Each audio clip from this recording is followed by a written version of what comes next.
Assalamualaikum warahmatullahi wabarakatuh. Kami dari kelompok 8, mata kuliah Sejarah Peradaban Islam Modern akan menjelaskan mengenai sejarah peradaban Islam modern di Cina. Cina atau yang dijuluki dengan negeri tirai bambu ini merupakan salah satu negara terkuat di dunia, baik dalam bidang politik maupun bidang ekonominya. Dalam bidang politik ini, Cina merupakan negara yang diperhitungkan karena memiliki pasukan militer yang cukup besar di mata dunia. Dan dari dulu pun Cina ini terkenal dengan peradabannya. Bahkan dalam sejarah, Indonesia yang memiliki jumlah muslim terbesar di dunia ini memiliki hubungan erat terkait dengan penyebaran Islam di Indonesia, yang salah satunya itu berasal dari Cina. Hal ini membuktikan bahwasannya Cina lebih dulu mengenal Islam dibandingkan dengan Indonesia. Langsung saja, saya di sini sebagai pemateri pertama akan menjelaskan mengenai teori masuknya Islam ke Cina pada masa akhir dinasti Sui dan awal dinasti Tang, 617 sampai 507 Masehi. Teori masuknya Islam ke Cina pada masa awal Islam ini menurut pendapat tradisional kalangan masyarakat Cinanya sendiri, bahwasanya Islam masuk ke Cina pada masa Rasulullah SAW di akhir penghujung kekaisaran dinasti Sui dan di awal dinasti Tang. Adapun yang memperkuat teori ini dikarenakan pada masa sebelumnya itu, yakni pada abad ke-5 Masehi, terjadinya hubungan interaksi perdagangan antara bangsa Arab dengan pemerintahan kekaisaran Cina. Maka tidak heran jika Islam itu masuk ke Cina pada tahun 618 Masehi. Di samping terdapat perbedaan kapan masuknya Islam ke Cina dan juga perbedaan pendapat mengenai siapa yang terlebih dahulu mengenalkan Islam di Cina. Di sini setidaknya ada 4 sarjana yang mendukung teori ini. Yang pertama yaitu menurut Ansori Thoyib, bahwasanya agama Islam itu diperkenalkan di Cina oleh Abdul Wahab Ibnu Abi Kasab, yakni atas perintah Rasulullah untuk menyampaikan hadiah sekaligus memperkenalkan ajaran Islam kepada para penguasa Cina. Yang kedua yaitu menurut Ropikan, yakni Islam itu masuk ke Cina pada masa kekuasaan Kaisar Taizong pada tahun 627 sampai 650 Masehi, yang pada saat itu jumlah muslim ada 4 orang. Selanjutnya yaitu pendapat yang ketiga menurut Ibrahim Tianjingma, bahwasanya persentuhan pertama antara Islam dan Cina ini dibawa oleh sahabat Rasulullah SAW, yaitu Sa'ad bin Ubaid, yang perihal kedatangannya itu dikarenakan pada masa itu umat Islam untuk pertama kalinya hijrah ke Ethiopia. Akan tetapi Sa'ad ini kurang serasi atau kurang cocok dengan pola kehidupan di Ethiopia. Maka dari itu ia pun berlayar menumpang dengan para pedagang yang akhirnya berlabuh di Kanton atau bandar perdagangan yang dijadikan sebagai pusat perdagangan internasional di wilayah Cina pada masa itu. Kemudian dia pun menyebarkan ajaran Islam sekitar tahun 9 Hijriah dan 14 Hijriah. Kemudian pendapat yang keempat yaitu menurut keterangan dari China Islamic Association, bahwasanya agama Islam itu mulai masuk ke Cina pada permulaan kekaisaran dinasti Tang, yakni pada tahun 617 sampai 907 Masehi. Nah, itulah beberapa pendapat yang memperkuat atau mendukung bahwasanya Islam masuk ke Cina ini pada masa Rasulullah SAW di akhir penghujung kekaisaran dinasti Sui dan di awal kekaisaran dinasti Tang. Mungkin hanya itu yang dapat saya sampaikan, kurang lebihnya mohon maaf. Selanjutnya akan dijelaskan oleh pemateri kedua. Wassalamualaikum warahmatullahi wabarakatuh. Assalamualaikum warahmatullahi wabarakatuh. Di sini saya ingin menjelaskan tentang masuknya Islam ke Cina pada dinasti Tang. Pada masa kekaisaran dinasti Tang ini, tahun 618 sampai 906 Masehi, untuk pertama kalinya terjadinya kontak diplomatik antara negara Islam dengan pemerintah kekaisaran Cina. Khalifah Utsman bin Affan mengirimkan delegasinya yaitu Sa'ad bin Abi Waqqas sebagai duta besar dari kekhalifahan Islam untuk menghadap Kaisar Yonghui di Cina. Peristiwa ini terjadi pada tahun 651 Masehi. Sa'ad bin Abi Waqqas ini diterima dan disambut dengan hormat di kota Xianfu dengan sambutan yang meriah. Sejak saat itu, persahabatan antara Cina dan negara Islam terus digalakkan oleh lewatan para duta besar dari masa ke masa. Islam masuk dan menyebar di wilayah daratan Cina melalui dua saluran penyebaran, yakni yang pertama dari kontak perdagangan, yang kedua dari kontak perkawinan, atau yang lebih dikenal dengan asimilasi budaya.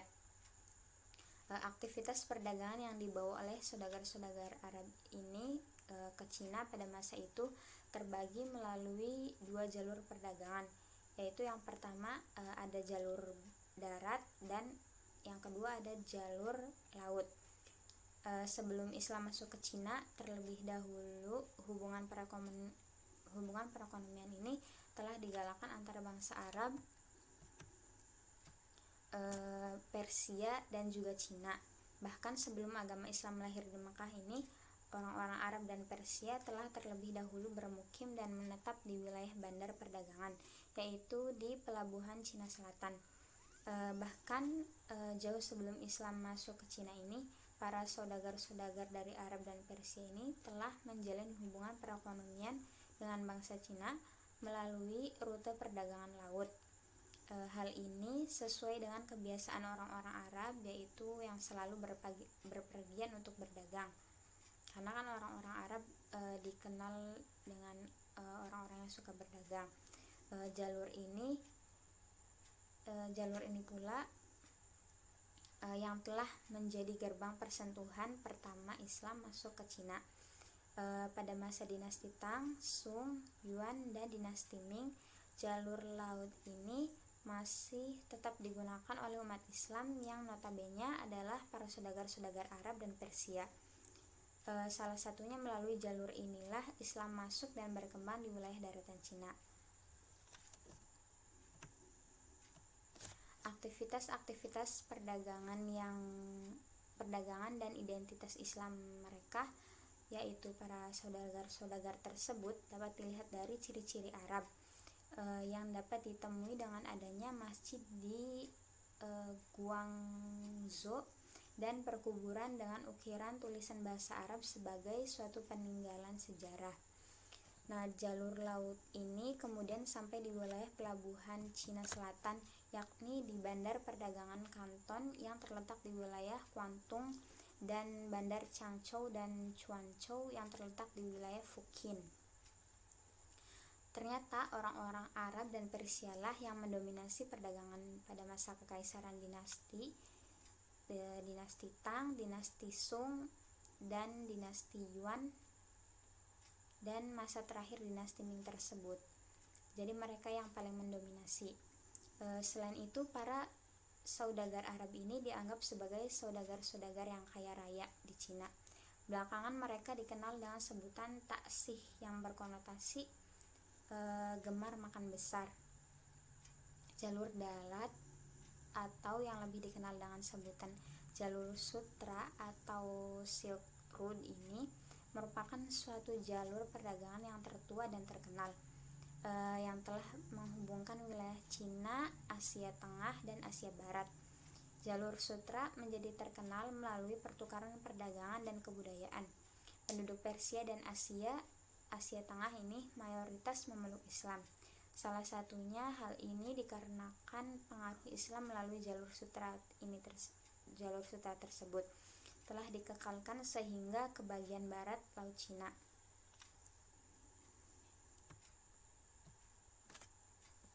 Mungkin cukup sekian penjelasan dari saya. Wassalamualaikum warahmatullahi wabarakatuh.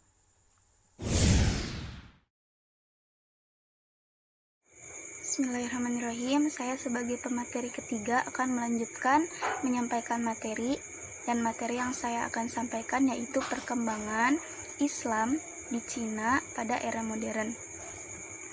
Cina, seperti yang dijelaskan oleh dua rekan saya tadi, kita sudah mengenal bagaimana Islam pertama kali masuk ke Cina, lalu perkembangan peradaban umat muslimnya sampai saat ini di masa modern. Saya akan menjelaskan sedikit mengenai bagaimana sih perkembangannya dalam segi beragama atau ekonomi dan sebagainya. Di Cina sendiri, agama Islam ini telah tersebar selama kurang lebih 1300 tahun.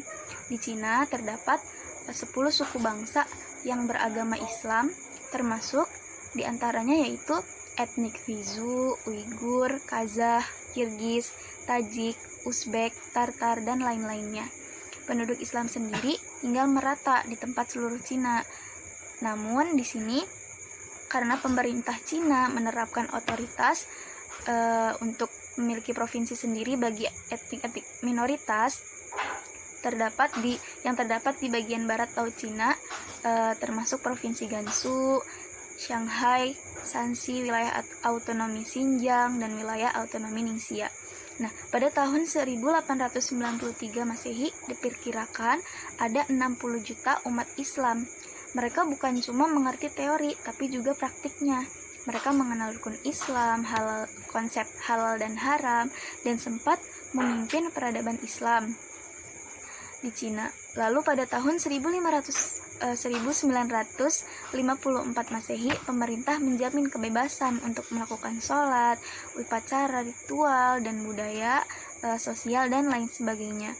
Nah, sebagai perbandingan terhadap etnis minoritas lainnya, mereka juga diberi kebebasan, terutama menjalin hubungan dengan Muslim lainnya di seluruh dunia. Pemerintah Cina sendiri memberikan hak khusus tadi yang seperti saya jelaskan di awal, bahwa etnik minoritas di Cina itu bukan hanya Muslim aja, tapi ada etnik-etnik lainnya yang diberi hak khusus atau diberikan otonomi provinsi khusus di luar dari 22 provinsi, yaitu ada 5 daerah otonomi penuh yang didasarkan pada pengakuan atas hak warga minoritas bukan saja Muslim, tapi juga etnik lainnya. Nah, di wilayah itu adalah Zhuang di Guangxi Zhuangzhou, Hui di wilayah Muslim di Ningxia Huizu, lalu Uyghurs di Xinjiang Uyghurs, Tibet di Tibet, dan Mongol di wilayah Mongol. Nah, itu diantara suku-suku yang atau etnik-etnik yang mendapatkan otonomi daerah penuhnya. Lalu pada abad modern, meskipun negara Cina ini kan merupakan negara komunis, tapi dalam perkembangan umat beragama Islamnya ini terus meningkat. Sebagai buktinya, di negara ini sudah ada 40.000 masjid yang dibangun pada ini perhitungannya itu 40.000 ini yaitu pada tahun 2010, dan diperkirakan penduduk Muslim di sana itu mencapai lebih dari 23 juta. Walaupun di bawah pemerintah Partai Komunis juga kehidupan beragamanya kan tidak dibatasi, maksudnya diberi kebebasan untuk beraktivitas sesuai dengan agamanya masing-masing, terutama umat Muslim ini. Nah, di samping itu bukan hanya kegiatan beragama saja, namun pemerintah Cina juga meningkatkan pembangunan ekonomi di provinsi bagian barat negara itu, seperti tadi yang saya sebutkan, provinsi-provinsi yang mendapatkan otonom daerah penuh untuk melaksanakan kegiatan. Di sini tuh kegiatan ekonominya itu kayak berbagai macam kegiatan ekonomi seperti bekerja, berjualan, membuka usaha, membuka restoran, dan lain sebagainya ini didorong dan didukung oleh pemerintah Cina. Jadi bisa dibilang kehidupan umat Muslim beragama di sana itu cukup baik dan berkembang sangat pesat pada era modern ini. Mungkin cukup sekian dari saya, kurang lebihnya mohon maaf. Dan saya sebagai penutup dari kelompok 8, sekali lagi mohon maaf karena banyak kekurangan dalam penyampaiannya, dan terima kasih telah menyimak penjelasan dari kami, semoga bermanfaat. Wassalamualaikum warahmatullahi wabarakatuh.